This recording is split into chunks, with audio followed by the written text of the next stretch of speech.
गडचिरोली जिल्ह्यातून एक धक्कादायक आणि हृदयद्रावक बातमी समोर आली आहे। जिल्ह्यातील काटली गावाजवळ आज पहाटेच्या सुमारास झालेल्या भीषण अपघातात मॉर्निंग वॉकसाठी गेलेल्या 6 विद्यार्थ्यांना एका भरधाव ट्रकने जोरदार धडक दिली। या दुर्दैवी दुर्घटनेत 2 विद्यार्थ्यांचा जागीच मृत्यू झालाय तर अन्य दोघांचा उपचारादरम्यान मृत्यू झालाय।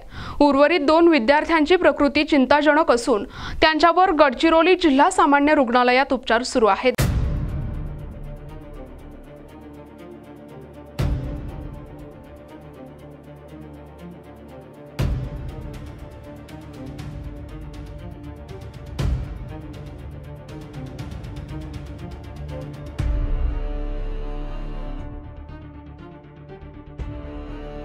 ही घटना पहाटे 5 ते 6 वाजण्याच्या दरम्यान घडली।